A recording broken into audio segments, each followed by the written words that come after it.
America ಜೈಲಿನಲ್ಲಿದ್ದ ಅತ್ಯಂತ ಬುದ್ಧಿವಂತ ಖೈದಿ ಇವನು. ಇವನು ಟ್ಯಾಲೆಂಟ್ನ ಉಪಯೋಗಿಸಿ ಆ್ಯಕ್ಚುಲಿ ಅಮೆರಿಕ ಆರ್ಮಿಯಲ್ಲಿರ್ತಾನೆ. ಆದರೆ ಅಲ್ಲಿಂದ ಏನೋ ಒಂದು ಕದ್ದಿರೋ ಆರೋಪದ ಮೇಲೆ ಇವನನ್ನು ಜೈಲಲ್ಲಿಟ್ಟಿರ್ತಾರೆ. ಇವರಪ್ಪ ಒಂದಿನ ಇವನಿಗೆ ಲೆಟರ್ ಬರೆದು, ಪ್ರೀತಿಯ ಮಗನೇ, ನಾನು ಇಲ್ಲಿ ಹೊಲ ಬೆಳೆದು ನಮ್ಮ ಹೊಲದಲ್ಲಿ ಆಲೂಗಡ್ಡೆನ ಬೆಳಿಬೇಕು ಅಂದ್ಕೊಂಡಿದ್ದೀನಿ. ಆದರೆ ನೆಲ ಅಗಿಯೋಕ್ಕೆ ನನ್ನ ಹತ್ರ ಶಕ್ತಿ ಇಲ್ಲ ಮತ್ತು ದುಡ್ಡು ಕೂಡ ಇಲ್ಲ. ನೀನು ನನ್ನ ಜೊತೆ ಇರಬೇಕಿತ್ತು ಅಂತ ನಾನು ಭಾವಿಸ್ತಿದ್ದೆ ಅಂತ ಪತ್ರ ಬರೀತಾರೆ.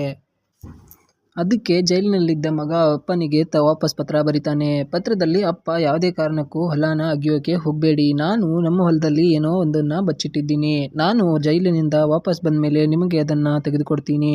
ಸೊ ಯಾವುದೇ ಕಾರಣಕ್ಕೂ ನೆಲ ಮಾತ್ರ ಅಗಿಯೋಕೆ ಹೋಗಬೇಡಿ ಅಂತ ಪತ್ರ ಬರೀತಾನೆ. ಈತ ಬರೆದ ಪತ್ರನ ಪೊಲೀಸರು ಓದ್ಬಿಟ್ಟು ನೆಕ್ಸ್ಟ್ ಮುಂದಿನ 2 ದಿನದಲ್ಲಿ ಹೊಲದ ಹತ್ರ ಹೋಗಿ ತನ್ನ ಹೊಲವನ್ನೆಲ್ಲ US ಫೋರ್ಸ್ ತಗೊಂಡೋಗಿ ಇಡೀ ಹೊಲನೆಲ್ಲ ಅಗಿತಾರೆ. ಆದರೆ ಅಲ್ಲಿ ಏನೂ ಸಿಗೋದಿಲ್ಲ. ಮತ್ತೆ ಮಗನಿಂದ 3 ದಿನ ಆದಮೇಲೆ ತಂದೆಗೆ ಪತ್ರ ಬರುತ್ತೆ. ಅಪ್ಪ, ಪೊಲೀಸರು ಚೆನ್ನಾಗಿ ಉಳುಮೆ ಮಾಡೋ ಹಾಗೆ ನೆಲನೇ ಅಡ್ಡಿರ್ತಾರೆ ಅಂತ ನನಗೆ ಗೊತ್ತು. ಈಗ ನೀವು ವ್ಯವಸಾಯನ ಆರಾಮಾಗಿ ಮಾಡ್ಕೋಬೋದು, ಆಲೂಗಡ್ಡೆನ ಬೆಳಿಬೋದು. ನಾನು ನಿಮ್ಮ ಜೊತೆ ಇಲ್ಲ ಅಂತಂದರೂ ನಾನು ನಿಮಗೆ ಹೆಲ್ಪ್ ಮಾಡಬಲ್ಲೆ. ನಿಮಗೆ ಮತ್ತೆ ಏನಾದರೂ ಸಹಾಯ ಬೇಕು ಅಂದರೆ ನನಗೆ ಪತ್ರ ಬರೀರಿ ಅಪ್ಪ ಎಂದು ಇಂಟೆಲಿಜೆಂಟ್ ಖೈದಿ ಜೈಲಿನಲ್ಲೇ ಇದ್ಕೊಂಡು ತನ್ನ ತಂದೆಗೆ ಹೊಲ ಉಳುಮೆ ಮಾಡಲು ನೆಲವನ್ನು ಅಡ್ಡಿಕೊಡ್ತಾನೆ. ಇದೇ ಥರದ ಕಥೆಗಾಗಿ ನಮ್ಮ ಚಾನಲ್ನ ಸಬ್ಸ್ಕ್ರೈಬ್ ಮಾಡಿ. ಮತ್ತೆ ಈ ಥರದ ಹೊಸ ಕಥೆಗಳನ್ನು 1 ನಿಮಿಷ 2 ನಿಮಿಷದಲ್ಲಿ ಹೇಳಲು ಪ್ರಯತ್ನಿಸುತ್ತೇನೆ.